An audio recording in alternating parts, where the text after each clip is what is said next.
Hello, everyone, and welcome again to another Teacher Joseph podcast. Today we're going to talk about accent reduction.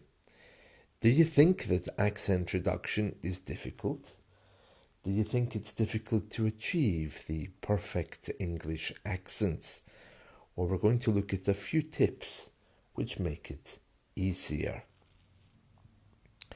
There are 3 points which I'm sure you remember because I've mentioned them many times before, to get your accent down. The main one of those is by listening to your favorite English speaker and trying to copy him. When you do that, of course, picking up his sounds, repeating them for 20 minutes, you can easily find that his sounds can be copied. I'm not talking about his words. I'm talking about switching off your thinker, not trying to translate anything, but simply hearing the sounds he's making and trying to make the same sounds. There's only 50 sounds in English. It's not that hard. So when you start doing that, you soon discover that you're repeating the same sounds over and over again. You can then begin to practice your mouth movements to get exactly the same sound as the person. In general, English people tend to speak what we call vertically. They pull their mouth down. That's why we always look completely miserable and unhappy, compared to other nationalities who speak horizontally by moving their mouth from side to side, which makes them look like they're smiling. Accent reduction is not so difficult with this technique. 20 minutes a day, copying someone that you hear, a voice that you trust, is very, very good. That's called shadowing. And the other things you do to reduce your accents should be focused around this point of shadowing. Secondly, another thing that you can do to make yourself a little bit more native is you can look at your breathing. You take a big deep breath in. Hello, my name is Joseph and I'm an English teacher.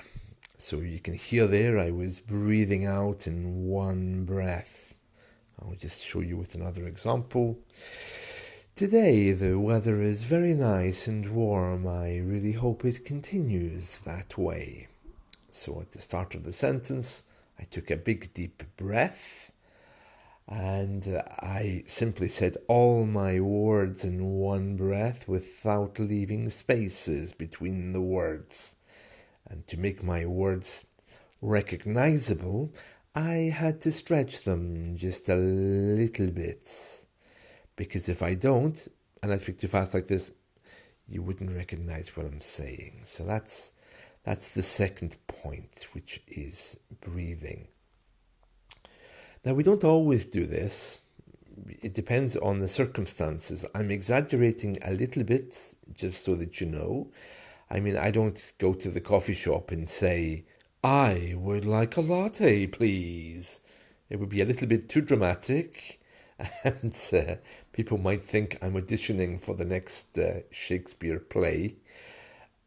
But it's very, very important. So there's that.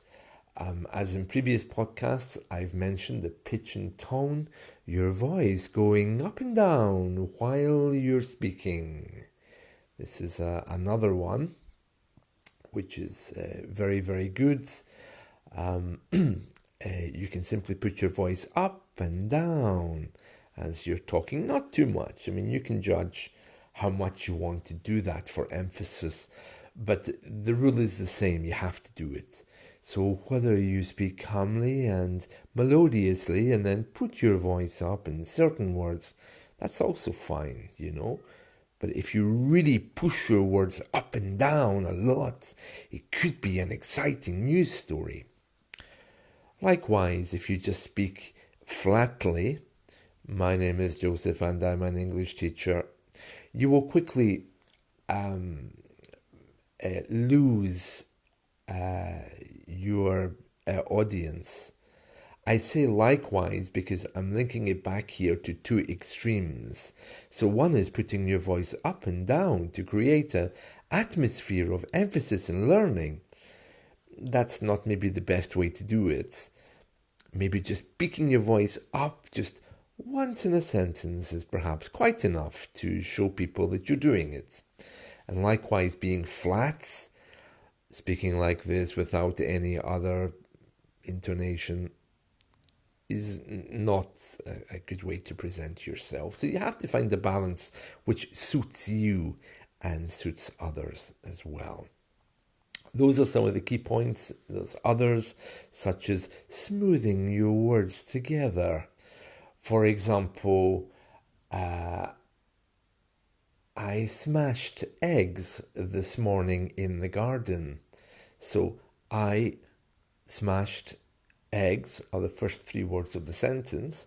But if I move the D over, this is at the end of the word smashed, to eggs, I smashed eggs. I smashed eggs this morning in the garden. You can hear there that it's done to completely remove the space. I smashed eggs. I smashed eggs in the garden this morning. That's a very different thing from I smashed eggs in the garden. The same with the garden. The garden. You can make it all one word. The garden. So you can see those different techniques for really getting rid of those spaces. Spaces in English between words are considered a little bit rude because they often remind us of how we speak as children or people who don't have a good command of the language. And more than that, they remind us of anger. For example, my mother in the past, when I was a little boy, she would say, where is the cat? I would say, sorry, what? And she would say, where is the cat? I would say, sorry, I wasn't listening to you. Tell me again, because I would be watching TV. So she would be angry and she would say, where is the cat? For emphasis, just to make sure I get the message in the third time, you know. So, oh, there's a police siren. Oh, must be something happening in my neighborhood. Oh, well, I'm glad it didn't stop here. Anyway, what was I saying? Yes, so for emphasis, where is the cat? So it's a way of shouting in English. If you leave a lot of spaces, it's a quite an emphatic response. So you need to be quite careful with that. Right, that's it. I'm done for Axe Introduction for today. I hope you've enjoyed this. Let's talk again soon. Goodbye.